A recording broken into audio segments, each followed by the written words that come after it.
शांताकारं भुजंगशयनं पद्मनाभं सुरेश्वरं विश्वाधारं गगनसदृश्यं मेघवर्णं शुभांगं लक्ष्मीकान्तं कमलनयनं योगभिर्ध्यानगम्यं वंदे विष्णु भवभयहरं सर्वलोकैकनाथम।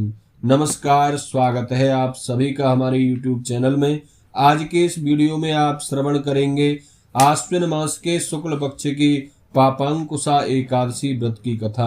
जो लोग आज 14 अक्टूबर को वैष्णव एकादशी का व्रत कर रहे हैं, वह आज भगवान श्री हरि नारायण की विशेष पूजा अर्चना करें और पूजा में भगवान विष्णु को तुलसी पत्र अवश्य ही अर्पण करें। तुलसी पत्र भगवान को बेहद प्रिय है, इसलिए जो भी पूजा पाठ हमारी होती है और उसमें जब भगवान को हम तुलसी पत्र अर्पित करते हैं, उस पूजा में कोई त्रुटि कोई भूल यदि हो जाती है, उसको भी भगवान पूर्ण कर देते हैं, क्षमा कर देते हैं। वैष्णव एकादशी का जो लोग आज व्रत कर रहे हैं, वह कल एकादशी व्रत का पारण प्रातः काल 6:23 से 8:30 के मध्य में कर पाएंगे। एकादशी व्रत का पारण तुलसी मिश्रित गंगा जल से, भगवान के चरणामृत से अथवा मुख में चावल डालकर करें, या फिर भगवान को खिचड़ी का भोग लगाएं और उस प्रसाद से भी एकादशी व्रत का पारण कर सकते हैं। आइए श्रवण करते हैं पापांकुशा एकादशी व्रत की कथा। एक बार प्रेम से कहिए, बोलिए विष्णु भगवान की जय, एकादशी माता की जय।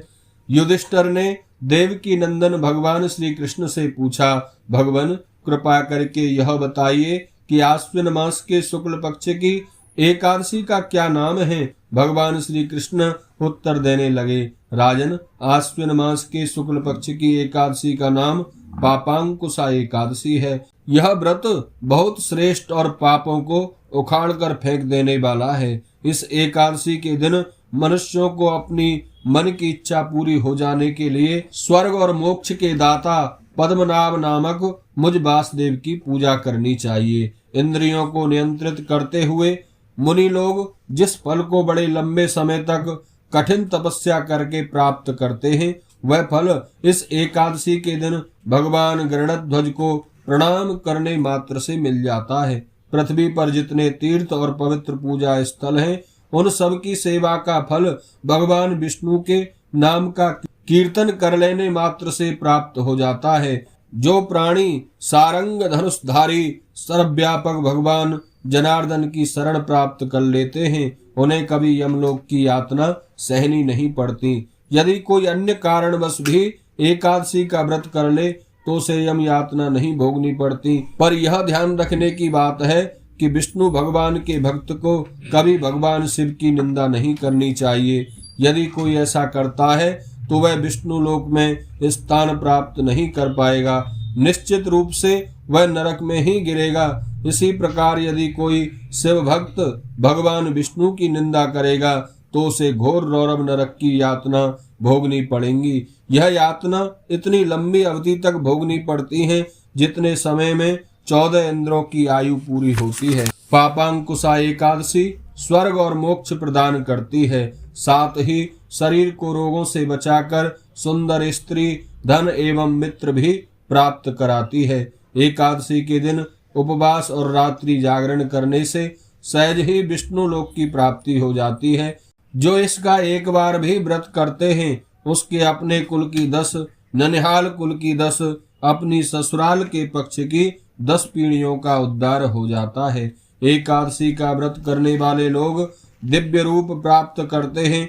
भगवान विष्णु की तरह चतुर्भुज हो, गरुड़ के झंडे के साथ हारों से सुशोभित हो, पीतांबर धारण करके वैकुंठ धाम को गमन करते हैं।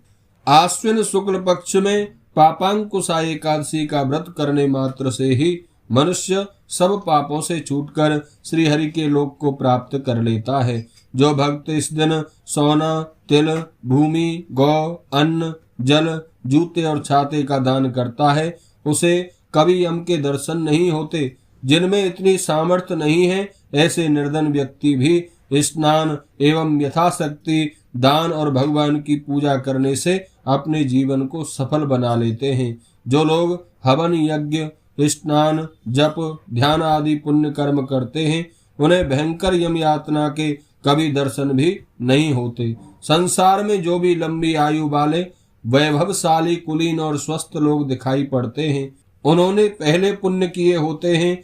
पुण्य करने वाले लोग ऐसी स्थिति को प्राप्त करते हैं। सभी बातों का सार यह है कि पाप करने वालों की बुरी गति होती है और धर्म करने वाले सुख पूर्वक जीवन व्यतीत करके स्वर्ग लोक को चले जाते हैं। पापांकुशा एकादशी व्रत में विष्णु भगवान की पूजा करें और आहार में सवा के चावल का फलाहार लेना चाहिए। बोलिए विष्णु भगवान की जय।